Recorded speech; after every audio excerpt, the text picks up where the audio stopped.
This is spaghetti. Not the yummy good kind either, the bad kind. In this episode today in the School of Redstone, I'll be showing you exactly what I mean by that statement and how we should fix it. And that's because we're going over the best practices for redstone inside of this episode. The first thing that I want to go over is labeling your redstone circuits. As you can see in front of me, we have a kind of makeshift Jeb door here. And this Jeb door has absolutely no labeling on any of the circuits.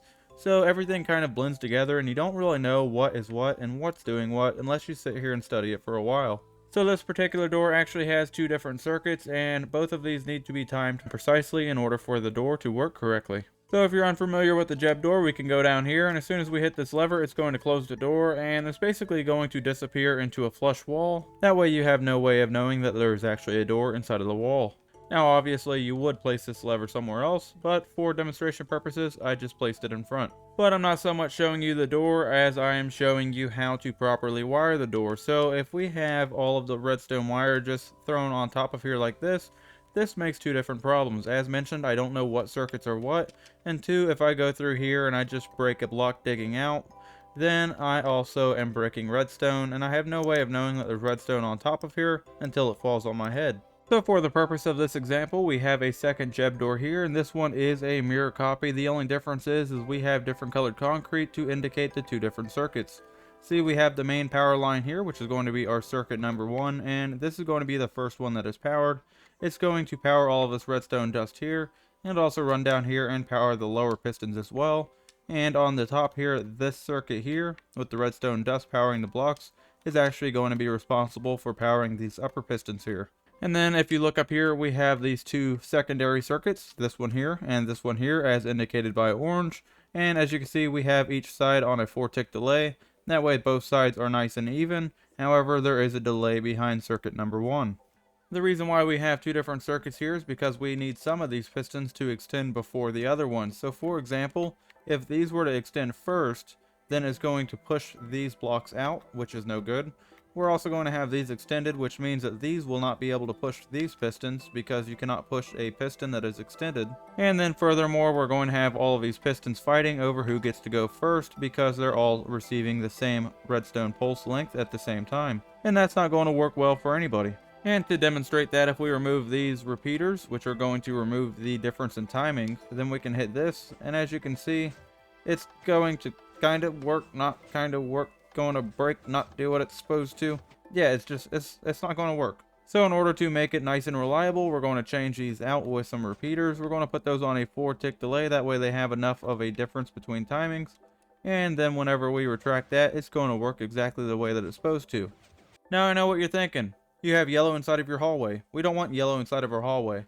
And yes, I get this, and this is really just a small example and not a very good one at that. And realistically, if you're going to be building something like this, it's small enough to where you probably don't need to mark the circuits. And even if you did mark the circuits, you would not be marking divisible blocks, so that way it did not mess up the design of your build. The biggest thing that I want you to take from this is that we are marking out each dedicated circuit. So this circuit is going to be one whole circuit, and it's going to be our yellow circuit. Then we're going to have the secondary circuit, and these two circuits are going to do the exact same thing, so these are going to be our secondary circuit, which is going to be a different color. So whenever we come back to this build in 3 months after you completely forgot how to build the thing, you can say, well, this circuit is different than this circuit, so I know that these two do two totally different things, and it's really going to help you save a lot of time with diagnosing what's going on with it. I think a much better example is going to be stopping and taking a look at my fully automatic bookstore. As you can see, we have a ton of different circuits in here, and we pretty much have every single color of wool that you could possibly use making up this entire bookstore. However, in order to keep this thing totally separate and isolate the circuits in order to diagnose whenever something goes wrong, you really need to make these circuits different colors. That way, whenever one does one thing, you can mark it in a specific color, and then whenever something else does another thing, that can be a different color. That way, for example, whenever we are diagnosing this red coder here, which is going to be specific to this dial here, we know that this one over here is a different color, so nothing over here is going to be broken that's going to affect this one over here. Hopefully that makes sense. Now there are a ton of different ways that you can mark out the redstone. As you can see, we have a ton of different colors here. I personally like to use the concrete because I usually will play with the fire tick on. However, you can use the wool, you can use the concrete. You can also use the glass, just be aware redstone does not pass through glass, so that can affect your circuits if you're not careful. You could even use a combination of these if you would like. If you had so many different redstone traces inside of the redstone contraption that you ran out of all of your wool colors, then you could go back and make even more redstone traces using the same color in concrete. That way you could have lime wool powering one circuit and lime concrete powering the other, but even though they're the same color, both of these would be responsible for two different circuits. Now a lot of the times I will only use the clear glass to stairway up if I need to. However, if you wanted to, you have the same color that matches all of the different concrete or wool to use. That way you can really keep track of your circuits if you wanted to. For example, we have the blue concrete here, and that blue concrete is going to go into blue glass, which is going to continue up your redstone line. That way you know that this is a blue circuit all the way throughout your redstone design. Compared to if you have clear glass between one blue line there and one blue line here, and then you have a bunch of different spaghetti redstone all around it, you might not really correlate that down there with this up here. You know that they connect, but you don't know how. Using the blue glass, then you can actually visually see the connection. And the pink is showing the exact same thing, except in pink. I'm pretty sure you get the idea now. Did you know that I recently opened up a Patreon? This Patreon allows me to keep this channel making videos because of the reoccurring or the one-time financial support of my community. Becoming a Patreon also gives you a ton of awesome perks, such as early release videos, access to Patreon-only Discord channels, access to my Patreon-only Minecraft Bedrock survival server, and more. You even get your name on that Patreon appreciation page at the end of each video. Are you tight on funds? There's still a way that you can support the channel for free. By subscribing, liking, or leaving a comment, this tells the YouTube algorithm to show my videos to new people and help me reach my 1,000 subscriber goal. I do also have a public section of my Discord that is free to join for anybody. Feel free to join if you want to meet a ton of awesome like-minded people inside of a community that I am proud to be part of. Now enough jibber jabber, let's get back to the video. So now that we know why Redstoners use a bunch of different colors, we can move on to how they actually configure those colors. So as you can see, we have 3 different lines of redstone here, and then we have the exact same 3 different lines down here, but there is a big difference between these. And the difference is, this one is raised, and this one is level with the ground. The reason why this is important is if we come up here, and we go to this block and we dump some water down there, that water is going to flow down, and man, there goes all of our redstone. Now imagine if none of that was marked. Imagine if you didn't have your traces marked out. Then you would really be sitting here for a long time trying to figure out where all the redstone went. Imagine if you had a bunch of different circuits next to each other. That would be a nightmare. And trust me, it is. I've been there, and that's why I do things the way that I do now. Now if we go to the left side and we elevate our redstone, take a look what happens if we dump the water in the exact same location. As you can see, we lost a couple pieces of redstone dust here and here, and that's just about it. And that is 4 pillars of water that fell all throughout here. 2 pieces of redstone. Now check this out. Patch the leak. Wait for the water to drain. Redstone dust here, redstone dust here. My circuit is fixed. Wasn't that easier? That is why you should elevate your redstone and mark out your circuits. Now what happens if you don't have any of these colors of wool or colors of the concrete? Well, let me show you a little trick that you'll see me using regularly if you watch me play any of my Let's Play series. See, one of the worst things is being underneath a redstone contraption or an ice stream or something, and you're digging and digging, and you're not quite sure if there's anything around here, and then you're digging, and then all of a sudden, you dig into water, and now you just ruined all of your redstone underneath. Well, there's something that we can do to avoid this. Now, you might notice an obvious difference about this side. So, we're digging around, and we're not quite sure where the redstone or the ice stream is. Oh, there's a man-made block there. That's an unnatural block, and it kind of stands out. I probably should not break that. And then once we come across that, we can dig up around it and verify, yeah, that was water. That would have just flooded all of my redstone. I definitely am glad that I did not break that. Okay, so stone brick. What's the difference? Why stone brick? Why not something else? Well, let me show you. If I put myself in survival, and then I open up my inventory, you can see I have stone inside of my inventory. And then if I go up here, I don't need a crafting table. I can dig out stone. I can craft all of this into stone brick without a crafting table, and I can carry on my way. And since I'm constantly digging stone, I have no shortage of stone bricks. Whenever you place in a man-made block into the world, it's always going to stand out amongst all of the natural blocks surrounding it. Next, we're going to be moving on to my next tip, and that is to simplify your design before actually diving in and trying to design it. A lot of that is going to mean figuring out how it works before trying to make it work. So what I have in front of me is a double piston extender, or what will be a double piston extender, and we have two bells here. So this bell is currently powered, so it's not going to ring again, it's only going to ring every time it's powered. And then we have this bell over here which is unpowered, so whenever this redstone block is pushed to this bell, it's going to ding, and then whenever it's retracted and repowers this bell, it's going to ding again. So basically our goal is to make both of these ding. The way that we're going to do that is by taking this block here and moving it to this location, and then to this location, which is then going to power this block, making it ding.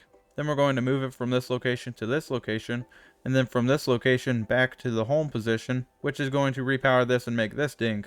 Now it might seem like it's pretty straightforward, however there is going to be a few steps in order to make that happen. And that's why it's important for you to basically suss out a design like this and see exactly how it's supposed to work before trying to make it work. For example, if we take this and we power this one first, it's going to push that redstone block, but because we cannot push a powered piston which is extended, it's going to make this a immovable object, so powering this is not going to allow that to move at all. So in order to make it move, we need to unpower this one and power this one first. So we can hit this one, and then since it pushed past the orange lever here, this orange lever is no longer going to do anything.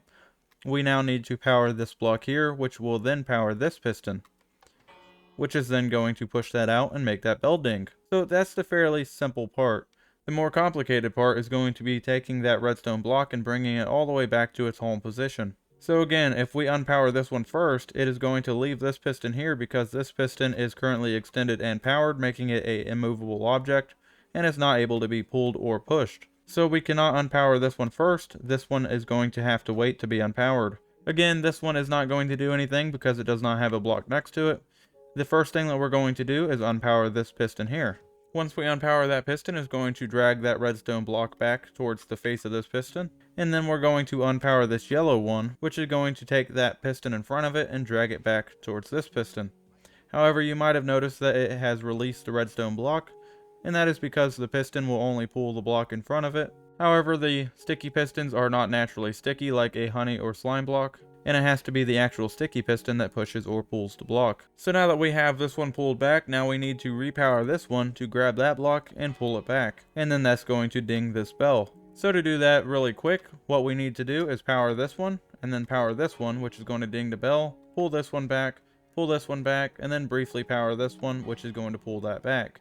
So for something so simple, it actually has 5 different steps that it's going to use in order to make a double piston extender work. So now that we know in order to make this double piston extender work, we need to power this one, and then unpower this one, and then we can briefly power that one, and that's going to be what makes this work. And if we go over here, I have already done just that. So as you can see, we have different circuits here. This one is going to instantly power this piston. This one is going to make a 2-tick delay, briefly delaying the power going to this block here. And that is because this one has to take a brief moment to be pushed out, and by the time it takes a brief moment to be pushed out, then it's going to have a redstone signal powering this block, which is going to push it out. And then in order for this to be retracted, what we need to do is we need to pull this one back in and retract it before this one gets retracted, or else it's going to lock up because it will be extended. So in order to make that happen, this one is going to be the first one that gets unpowered, and that is after a 2-tick delay. This one is going to instantly be unpowered. However, if you look, we have this one here, which is going to power this piston for a total duration of 4 ticks. Which basically means this one will be the first one powered because it has no delay going into the piston here. However, because it's also simultaneously powered by this block, it's also going to be the last block that gets unpowered because it has a 4-tick delay versus a 2-tick delay here. We have these here also not only for the delay, but we also have them to where it will not allow the redstone to connect into either one of these pistons. So with everything that I have just explained, we basically have this one extended, and then whenever we unpower that, we're going to have this one pulled back, and then this one pulled back. So this is where we're at. So now we have to pulse this one here again in order to bring this one back to home, and that is what the job of this is. We have another circuit down here, which is the red circuit, and that is going to be powered from this one here, which is on a 4-tick delay, powering this block, powering that redstone dust, which will power that line and then pulse that observer. That observer will pulse and then make this piston pulse, which is then going to extend out the arm and then bring it back really quickly. However, if we go up here, you can see that pulse whenever it initially pulses, because it's going to pulse every single time that this redstone line has a change. So whenever it initially pulses, as you can see, that is pushed out of the way, and there is nothing for this to power since it cannot power the sticky piston arm. However, whenever we unpower it, you can see whenever it's brought back in, it will briefly power it and allow that to be brought back in. That is probably the most simple explanation that I can come up with that, and I really hope that you followed along with all of that. If you need to, the world copy will be down inside of the description below. Feel free to download it and experiment with it. That way you can kind of learn and see what's going on. We are going to be building the circuit again, however not as compacted. If you take a look at this circuit, it looks relatively small and simple, and it is very small and simple. However, it is more of an advanced circuit. Not so much making a double piston extender, that is fairly straightforward and simple. However, being able to compact it in a way to where all of the different redstone circuits do not interfere with anything that they're not supposed to power. And that is mainly what's going to make it so difficult in order to make a circuit like this work. So let me show you my way of figuring out a design to make this work, and we're going to focus on mainly just making this work, not so much compacting it. So we're going to first off start with what I just showed you, which is going to be powering these. That way we have a full understanding of what exactly needs to happen to make our end goal complete. So the first thing that we need to do is place down our double piston extender, and then we're going to have our redstone, which is red wool for now. And we also want to give ourselves a little bit of room just in case we want to place anything on the bottom here. Elevating it is always a good idea if you have the room and if it's not going to affect anything else. If you need it down by a specific block, you can always place this down lower and then dig underneath it to give you more room. Unless of course there's bedrock, then you have to redesign the redstone around it. So first and foremost, if we power this like before, that's not really going to do anything. We need to power this one first. So this is going to be the first one that we're going to power, and we can use this blue wool here. So we'll place that down, and this is going to be the first one that we're going to power. We can remove that lever now, since we don't need it. Next, we're going to power this one. However, we need to have a brief delay because we want this one to extend first. We don't want both of these to extend at the same time because then they're both going to be fighting each other. So if we take another thing of wool here, we can take this, bring this around here, and then we can just connect it into here, all the way around here. And then we can do a delay here, and that's going to give us a 2-tick delay. One redstone tick there, and one redstone tick there. So now if we unpower that, we're going to have that one extend, and then that one extend briefly after. However, as you can see, this one is still extending before this one is done being powered. So what we need to do is make this one be extended longer. Whenever it's unpowered, this one is already unpowered and it's able to pull that piston back. So I think the easiest way to do that is going to be grab some orange wool, and then we can place a block here, bring this around here, and then bring that down around here. Try not to get all this redstone confused. And then we're going to add more of a delay here because we need this one to stay powered longer than this one, and this one has 2 ticks already. So this one we're just going to put on 4 ticks. And these are always adjustable if you need to modify these, or if you want to make your double piston extender faster or slower, you can always modify these however you see fit, as long as they have the same difference in timing between them. So now that this one is going to be powered first from this one, and then unpowered last because this is going to keep the power going to it, then we should be able to have this one be retracted.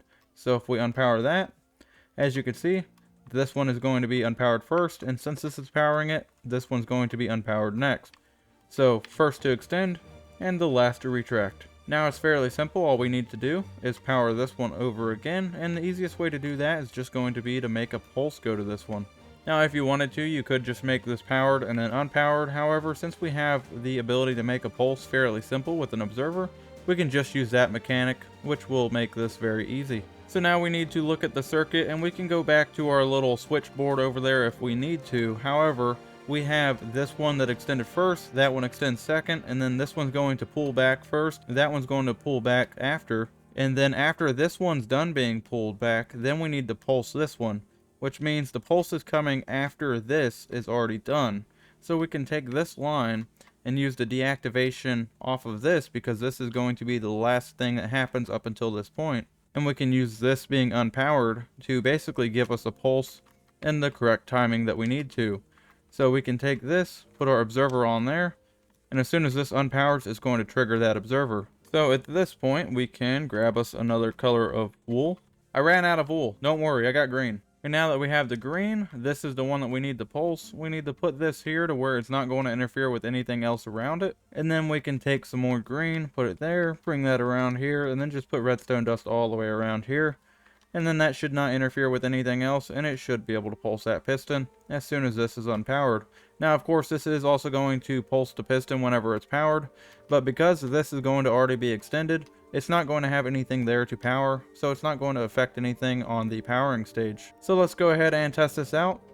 And as you can see, we get a full extension, and then we can go ahead and unpower that. And whenever we unpowered that, we did not get the pulse that we needed to.